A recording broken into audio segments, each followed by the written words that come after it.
네, FMC 앞두고 전 세계가 또 숨죽이면서 결과를 기다리고 있는 상황입니다. 어떤 예측도 사실상 쉽지 않은 상황인데 오민지 기자와 또 마지막까지 월가 전망 살펴보겠습니다. 자, 오 기자, 과연 정확히 예측할 수는 없겠지만 어떤 결정이 나올까요? 일단 복잡해진 연준의 셈법만큼이나 이 월가의 전망도 한 치 앞을 내다보기 어렵습니다. 그래도 확실하게 월가의 목소리가 모이는 것은요. 이번 1년의 은행 사태를 겪으면서 연준이 자신 있게 매파 목소리를 내기에는 좀 힘든 상황이다라는 겁니다. 예. 굳이 좀 중론을 꼽아보자면 25bp를 인상하는 베이비 스텝이 중심을 이루고 있는데요.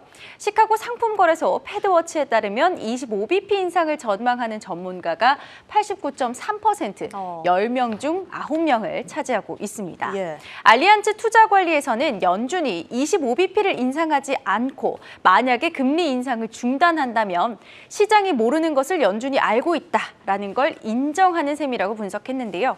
금리를 동결하게 되면 연준이 과도한 대응을 하는 것이고 이 경제나 금융 상황이 시장의 생각보다 더 심각하다 이런 오해를 만들 수 있다라는 겁니다. 그러니까 정확한 건 나와 봐야 알겠지만 적어도 매파 스탠스를 계속 유지하기는 쉽지 않을 거다 이런 내용인 거네요. 네, 연준이 지금까지 금리를 계속 올리면서 소비자 물가지수, 이 CPI 추세 말고도 인플레이션이 잡혔다는 확실한 시그널을 확인하고 싶어 했는데요. 예. 이번 은행 붕괴 사태들이 바로 그 인플레이션이 꺾이고 있다라는 증거가 됐다라는 겁니다. 월가에서 어떻게 보고 있는지 코멘트 함께 들어보시죠.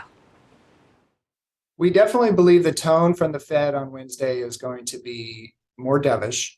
Whether the actual move is 25 basis points or 0 or even 50. Now, the reality is that the banking situation is actually disinflationary, as banks are going to be responding to this by loaning less and being a little bit more conservative. 이 시장의 유동성이 지나치게 공급되면서 생긴 문제가 바로 이 인플레이션이었잖아요. 이 인플레이션 문제가 은행들이 이제는 유동성의 수도꼭지를 잠그면서 완화가 될 것이라는 겁니다.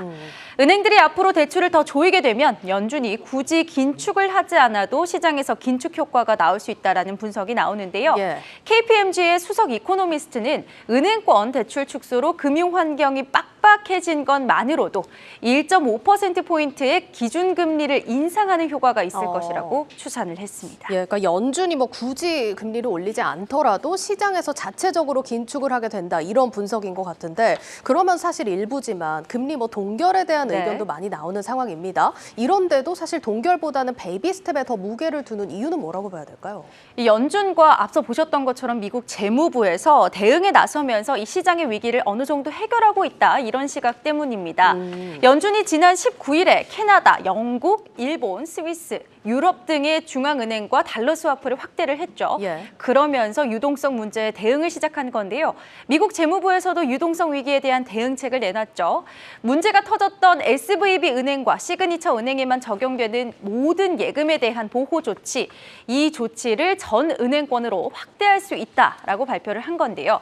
이렇게 수습에 나서면서 CPI 지수가 일단은 연준의 물가 목표치인 2%보다는 많잖아요. 예. 그러니까 작게라도 금리를 인상하는 방향이 옳겠다. 이런 의견으로 옮겨온 겁니다.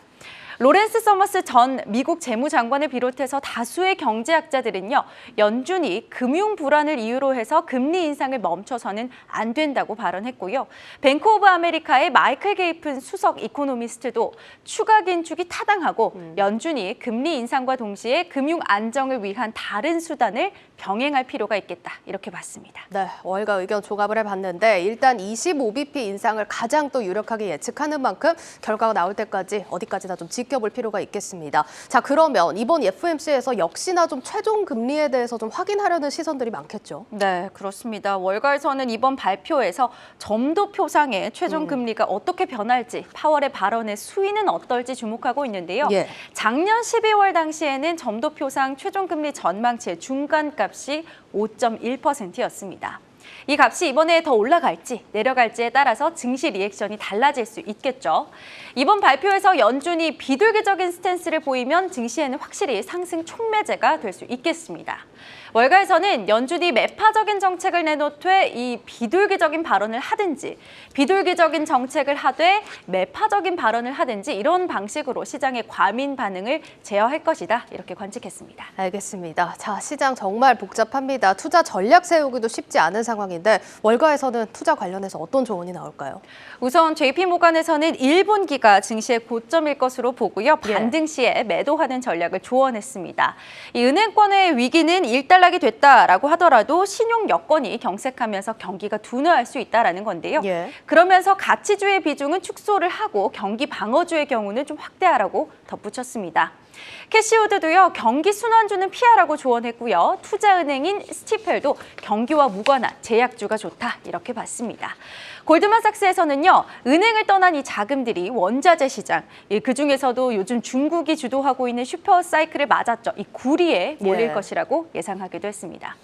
이제 파월 의장의 재임 기간 중에 가장 중요한 결정이 될 것이다라고 하는 이 평가를 받고 있는 시기입니다. 이번 연준의 결정 잘 살피셔서 기민하게 시장에 대응하셔야겠습니다. 네, 잘 들었습니다. 고웨스트 오민지 기자였습니다.